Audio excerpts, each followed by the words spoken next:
Bonjour amis tubeurs, voilà c'est Jojo le bricoleur.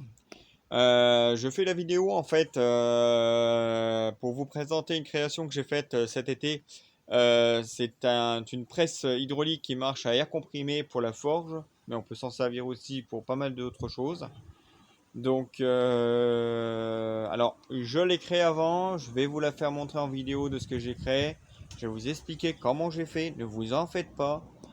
S'il y a d'autres questions, n'hésitez pas à m'appeler ou enfin à m'envoyer des messages, il n'y a pas de souci, je répondrai. Il n'y a aucun problème. Allez, on va voir ça tout de suite. Alors, vous connaissez tous ma forge, bien sûr. Donc, voilà la petite création. Enfin, petite. Ça m'a pris quand même pas mal de temps. Alors, tout ce que vous voyez là, c'est de la récup, sauf ici le cri-bouteille à air comprimé.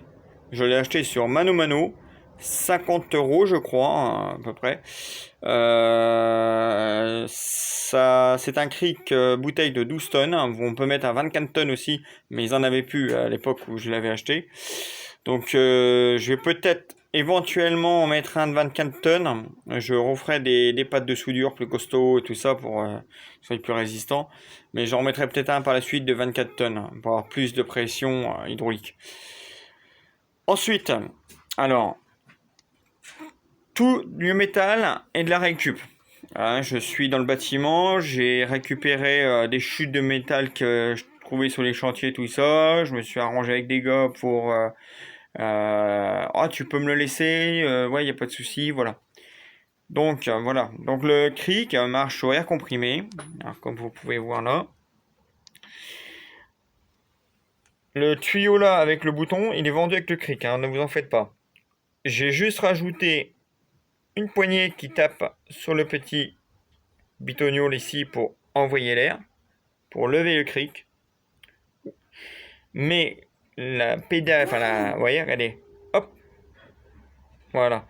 Je l'ai fait en fait, j'ai fait la poignée en fait sur le côté du petit, alors je ne sais pas comment on appelle ça, on va dire une birloute qui sert à, comment dire, à descendre le cric.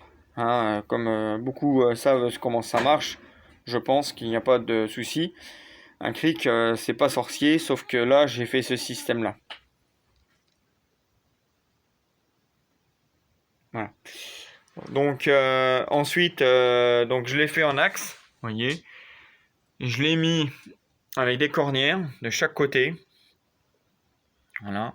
J'ai mis un IPN de 10 par 10 pour la maintien. Le même IPN au-dessus, 10 par 10, soudé.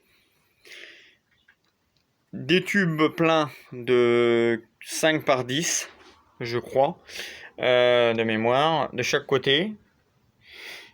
Ici, j'ai mis des U inversés pour la solidité, pour pas que ça plie. J'ai ressoudé bien sûr le métal dessus, mais j'ai remis des cornières soudées. Parce qu'il y a quand même 12 tonnes de pression comme ça, c'est énorme. Voilà. Ensuite, j'ai sur les plateformes haut et bas, j'ai mis des galets interchangeables. Donc là, c'est un galet plat qui a été chauffé à blanc et refroidi très vite pour durcir le métal très, très durement. Donc le métal est extrêmement dur. Imperçable, je vous le dis tout de suite, je vais essayer. Et vous voyez, je m'en suis servi, je passe le doigt, il n'y a aucune déformation. Voilà. Alors pourquoi j'ai fait interchangeable? En haut comme en bas, vous voyez? Parce qu'en fait, j'ai fabriqué aussi ça. Alors c'est les mêmes galets, la même forme que ça. Sauf qu'au-dessus, j'ai mis un rond pour étirer le métal. Là, ça aplanit le métal. Mais là, c'est pour étirer le métal quand il est chaud en forge. Voilà. Donc, je vais vous faire présenter, parce que moi, je suis du concret, vous le savez. Voilà, vous regardez, j'ai un tube de diamètre 25, donc c'est un 20-27 le tube, là, en acier galvanisé. Vous voyez, il fait presque 3 mm d'épaisseur. le tube, comme ça. Là, il fait 27, 25, excusez-moi. Donc, c'est pas du plastoc, hein. Vous voyez? Allez, un aimant, hop, ça tient. Vous voyez bien que c'est de l'acier. Comme ça, il n'y a pas d'arnaque. Ensuite, j'appuie sur la pédale. Alors, ça fait du bruit, donc excusez-moi. Je vais parler en même temps, ça risque d'être un peu compliqué. Et ça monte, vous voyez?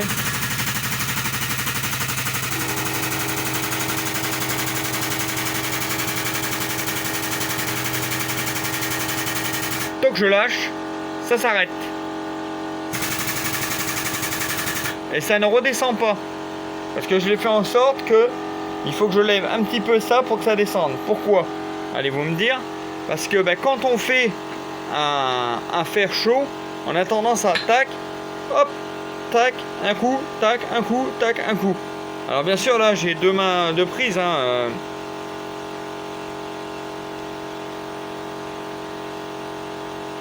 J'ai deux mains de prise donc c'est pas évident. Donc ça a bugué à mon avis, excusez-moi.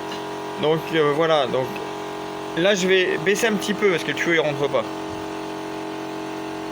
Hop, vous voyez, j'ai à peine levé. Donc là je vais mettre le tuyau. Regardez, je vous raconte pas de blague. Alors je l'avais fait un peu lent, mais regardez. Hop, voilà, allez. Voilà, je vais appuyer pour... Voilà, regardez. Regardez bien la force.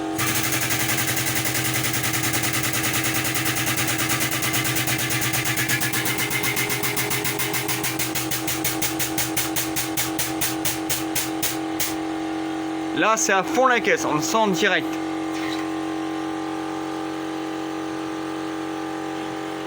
Eh, regardez ça. Si vous arrivez à faire aussi propre au marteau, n'hésitez pas à m'envoyer le message.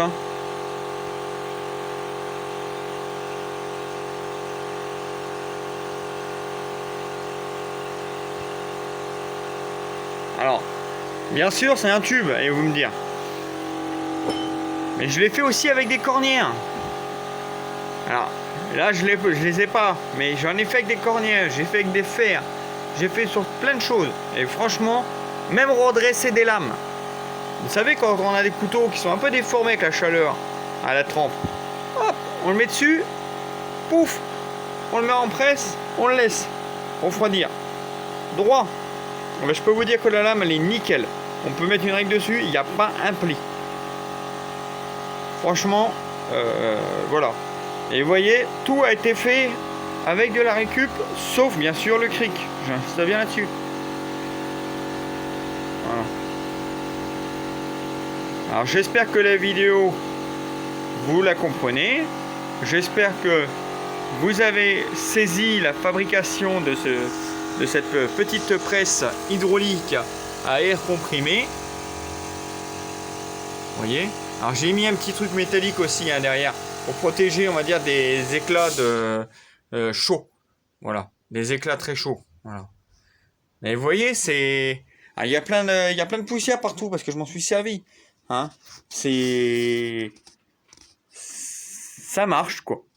Il n'y a rien à dire, ça marche. Voilà. Alors, j'espère que cette petite vidéo vous a plu. Mettez un pouce si ça vous a plu. Abonnez-vous si ce n'est pas déjà fait. Ça me fera plaisir. Et vous verrez d'autres vidéos d'ailleurs de moi. Vous n'aurez pas besoin de chercher. Ensuite, j'ai fait d'autres vidéos. J'en referai d'autres cet hiver. Parce que cet été, avec l'été, comme tout le monde, on en profite du beau temps pour s'occuper des choses qu'il y a à faire. Donc pas beaucoup de temps de faire des vidéos. Donc cet hiver, je pense que je vais en faire pas mal. Du tour à bois, je pense, et puis un peu de charpente, peut-être aussi si j'ai les outils pour, parce qu'il me manque des éléments métalliques comme une chaîne de vélo ou des chaînes de tronçonneuse en grosse quantité, car j'aurai un couteau Damas à faire forger, à tenter de forger un couteau Damas, suite justement à la presse hydraulique au marteau pilon qui est derrière moi dessus. Donc j'ai tout acheté, j'ai acheté le borax, j'ai fabriqué des pinces. Hop, allez, je vais vous faire montrer. J'ai fabriqué hop, non, des pinces de forge. C'est avec des fers à béton, hein. J'ai fait comme j'ai pu, hein. Et pareil, j'ai tout forgé. Voilà. Donc ça, c'est pour une lame que je vais forger. J'ai refait comment dire, d'autres pinces. Désolé, ça a encore bugué. Hop, elle est tombée par terre la pince. Hop, voilà. Vous voyez. Voilà. Donc, il y aura d'autres vidéos. Ne vous en faites pas. Abonnez-vous à ma chaîne. Abonnez-vous à ma chaîne si c'est pas fait. Comme ça, vous verrez toutes les autres vidéos que je vais faire par la suite. Je pense que là, on est courant septembre, on est en début septembre. Je pense que courant avant décembre, janvier, je pense que je pense que janvier, vous verrez d'autres vidéos sûrement très intéressantes et très constructives pour nous tous de ma part. Donc n'hésitez pas, ça me fera plaisir. Allez, ciao ciao amis youtubeurs, bricoleurs et passion du bois et de la forge. Je vous dis à plus, salut.